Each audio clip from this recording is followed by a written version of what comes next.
Brentwood, the areas affected by the fire.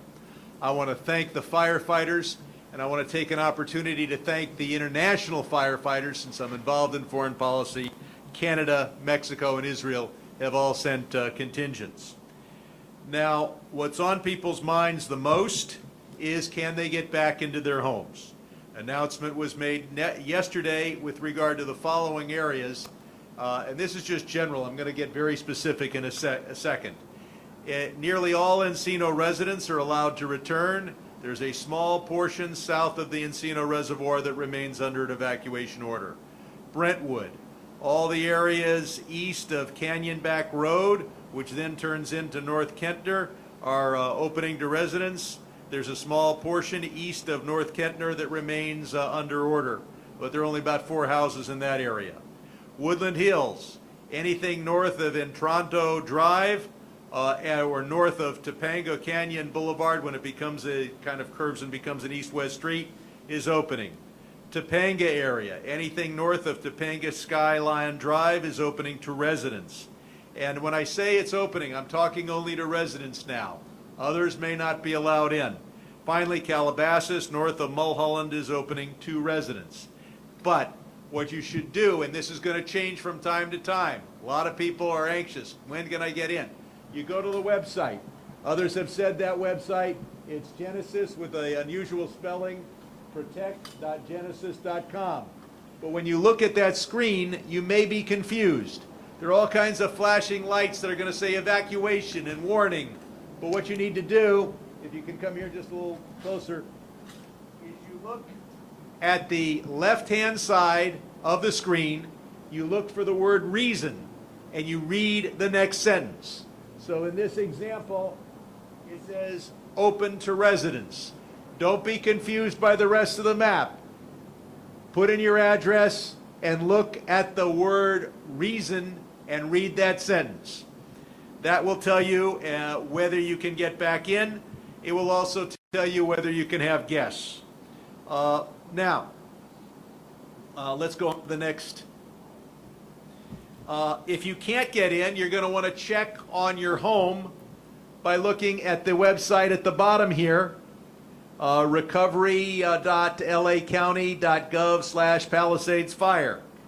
You can put in your address and get a report from the inspectors that have looked at most of the homes out there and see what shape your property is in.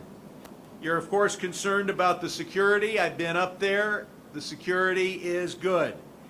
If you have a safe deposit box, the California Bankers Association tells me that it's their understanding that those safe deposit boxes at all the various branch banks have survived, and the National Guard has somebody looking at each one of those. So I know a lot of people are very concerned about their safe deposit boxes. If you want to check on your pet, you call 213-270-8155, and Animal Resources will come, get your keys, and go look at your pet. Postal issues. You want to arrange to have your mail forwarded unless you're going to be returning to your home very soon. You can do that at any post office. If your mail cannot be delivered, it's at your post office. Malibu Post Office is open. Palisades Post Office, go to Rancho Park. Topanga Post Office, go to Santa Monica Post Office. Passports, they're opening up in Westwood at the Federal Building on Tuesday, by appointment only. If you have an urgent need to travel, call us, Congressman Brad Sherman, 818-501-9200. We have the Disaster Resource Center at what used to be called the West Side Pavilion. That's at 850 West Pico. It's open from 9 a.m. to 8 p.m. A lot of hours. The DMV is there, so if you need, if you need ID, it's a lot easier to deal with the Department of Motor Vehicles than to deal with the State Department and get a passport. If you want to know about dealing with your insurance company, I've got some guidance at bradsherman.house.gov. Taxation. A lot of people concerned about property taxation that have lived in the Palisades for a long time. Under Prop 13, they have a low valuation on their property for property tax purposes. If you rebuild, you can keep that low valuation as long as what you rebuild is pretty much what was destroyed, or I believe it's up to 20% larger. But if you rebuild a mansion then you didn't have a mansion before, you're going to be subject to property tax reassessment. Income taxation. First, all the deadlines throughout LA County have been extended for income taxation, federal and state, all the way to October 15th. That's for payment, no interest on the payment, and that's for filing. Second, as I'll get to in a second, you're going to be receiving grants from FEMA or for the state. If you get this grant, it is tax-free. You can deduct your casualty loss as an itemized deduction, and you pick it whether you want to put it on your 2004 tax return, even though this is a 2005 fire, or you can put it on your 2005 tax return. You put it on your 2004 tax return, you may help your cash flow right now. You get to deduct as an expense your uninsured loss as long as it doesn't exceed the basis in the property. What's your basis in the property? What you paid to buy the house, improve the house, and what you paid for everything else that was lost at the house. If your insurance proceeds exceed your basis in both your house and the improvements and everything else you lost, you will have capital gain. However, if you've lived in the house for a couple of years, that gain is exempt from tax. $250,000 for single people, $500,000 for joint return. Now let's go on to the next slide, because a lot of people are uninsured and they say, I want some money from my government. You can get $770 right up front. Then you're going to have to show FEMA what insurance coverage you have. You can then get up to $43,600 for replacing your house. Another $10,000 then is triggered as the state's match. There's $43,600 for replacing everything other than your house, your furniture and your car. And so that's $97,970 as a maximum, plus substantial rental assistance if you have to rent a place. Obviously, you can't rebuild a house even for $97,900. That's why I've got to go to Congress and do my best to get this increased for those who have suffered in the Los Angeles fires.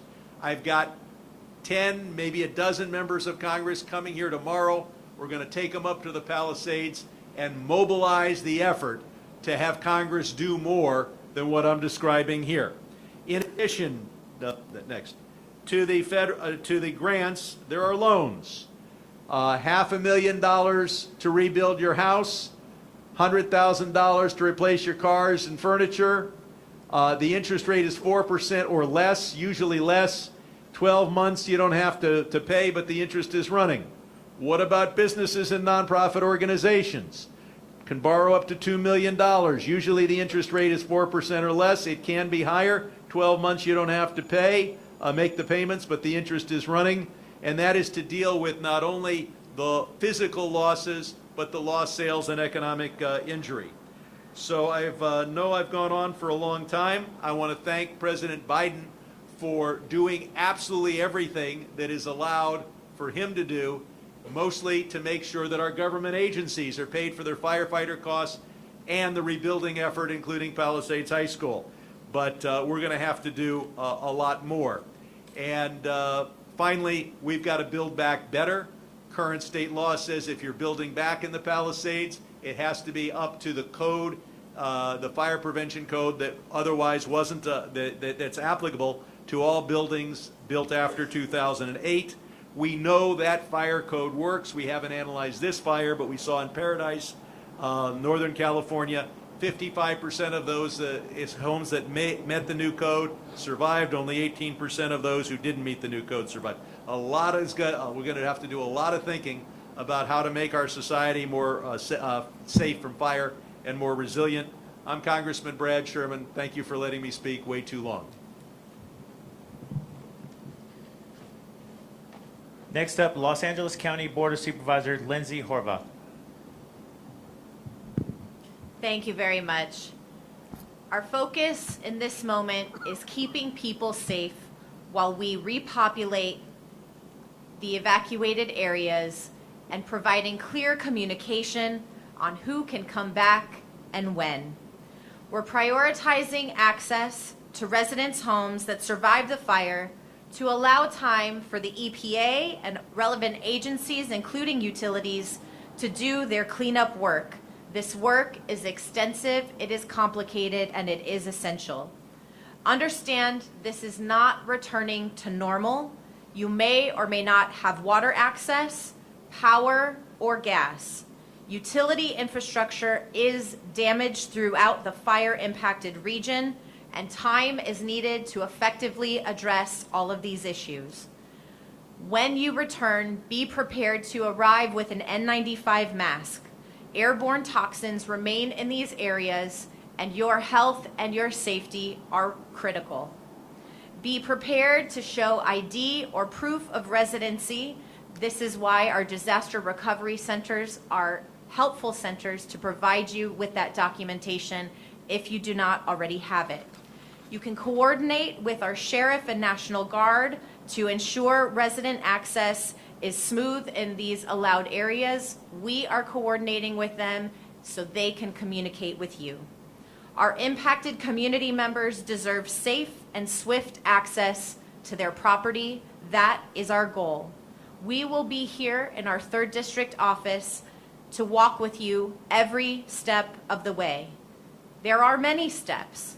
The status of underground utilities, safety of the PCH, hillsides and mudslide vulnerabilities, clearing out this toxic debris, all of it will be a long road, but we are in it for the long haul with you. We've heard concern expressed that when the cameras go away, people will not be there. We will be there. Our 3rd District team will be there every step of the way. With regard to services, once again, our Disaster Recovery Center is open from 9 a.m. to 8 p.m. every day. I visited again yesterday. Resources from city, county, state, and federal government are there to help you. This is also a reminder that FEMA assistance requires that you apply by March 10th. You only have 60 days from the time the president signs that. That is March 10th. And from that point, you also have 18 months to complete the paperwork. So please apply ASAP. What does this mean? If you receive a rejection notice, it means you have applied. If you have a question about your application status, you can come to a disaster recovery center and they will clarify it for you. Also at these centers, LA County Public Works and Planning are available to help with your rebuilding plans. LA Public Health and Mental Health are available with supportive services, access to prescriptions, and more. We also strongly advocate seeking mental health supports, especially for our young people, for whom this is incredibly challenging to talk through and to support. Our 3rd District team is also on site at this disaster recovery center. So any questions that you have for our office, you can call, you can use our website, but you also have our staff there in person. I want to reiterate our focus on price gouging issues. The Attorney General was here on site yesterday reiterating his commitment to ensuring that we are not seeing people taken advantage of who have already lost and endured so much. Whatever you are seeing, please report it to oag.ca.gov/report. If you prefer to call, the 800 number is 800-593-8222. These reports are taken very seriously and all are being investigated. Finally, I want to be more specific about the neighborhoods that have been updated in repopulation efforts. First, evacuation orders that have been reduced to resident-only access. Mulholland Drive, south of Reseda Boulevard. Mandeville Canyon Road, north of Arbutus Drive. Mandeville Canyon Road, south of Arbutus Drive to West Sunset, and north of West San Vicente Boulevard to Amalfi Drive. Tumbleweed Day Camp. For resident-only access, reduced to evacuation warning, south and southwest of Havenhurst Avenue to north of Calneva Drive and north of Mulholland Drive from Calneva Drive to west of Sepulveda Tunnel. Adlin Place from Adlin Road to Havenhurst Avenue and north of Mulholland Drive at Encino Hills Drive. East of Canyonback Road. South of Mulholland Drive from Encino Hills Drive to the 405 and north of Park Lane Circle. Mountain Gate Drive is open. Promontory Road to Mount St. Mary's Fire Road. Mission Canyon Open Space. And finally, the evacuation warning has been reduced to normal condition. South of Mulholland Drive to north of Olmus Drive, south of Ventura Boulevard from Louise Avenue to Havenhurst Avenue and south to Adlin Road, east of the 405 to west of Saugus Avenue and south of Greenleaf Street to Mulholland Drive, south of Cassiano Road at Mulholland Drive to Bel Air Crest Road at the 405, east of the 405 from north of West Sunset Boulevard to north Sepulveda Boulevard at the on-ramp, south of Ventura Boulevard to north of Valley Vista Boulevard and east of Havenhurst Avenue to the 405, south of Mulholland Drive to north of Shallon Road, south of Woodvale Road and Valley Vista Boulevard to north of Mulholland Drive and Sepulveda Boulevard. Thank you for your patience and your cooperation, and once again, thank you to all those on the front lines working to keep us safe. Thank you to all our presenters. We'd now like to open it up to our media partners. If you have a question, raise your hand. My partner, Andy Van Sciver, will bring you a mic. Say your name, your question. We'll find the best person to answer it. Any questions? Amy Powell from ABC7, and forgive me if you addressed some of this right at the beginning, but is there a timetable in terms of for the people who are not being allowed to repopulate, whether it's going to be either days or weeks for them?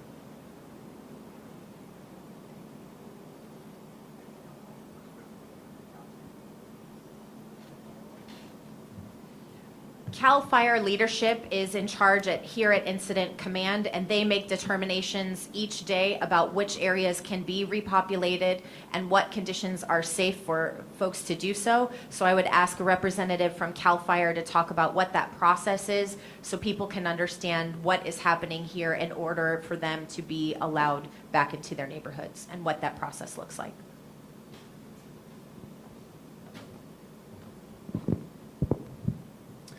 I'm Justin McComb. I'm one of the incident commanders for the Unified Incident Command Group. In terms of the timelines, you know, we were successful in being able to repopulate some of the areas around the perimeter of the fire. The interior of the fire that's still left has a tremendous amount of damage, but we're partnering with all of our utility companies and all of the other cooperators from roads and gas and water, and we'll get there. It's going to be a tough task, but we've got all the people we need here on site. But at this time, I can't give you a timeline.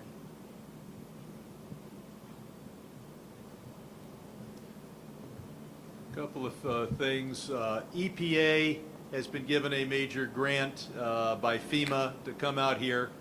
There's going to be a ton of work for them to do to make sure the area is safe from toxic chemicals, whether it be household cleaners, whether it be building supplies, whether it be gardening supplies, etc. Second, FEMA does provide substantial aid to pay for temporary housing that can last for a very long time, years.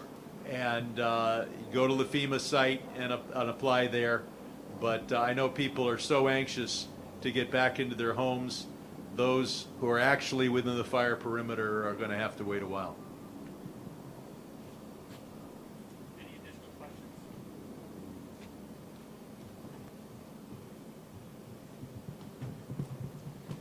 Thank you very much for joining us and for the questions. That concludes our presentation.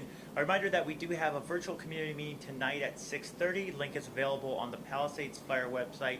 fire.ca.gov and click on Palisades Fire. You'll see the link there for the YouTube link. Tonight at 6:30, virtual community meeting, and through the weekend as well. Thank you.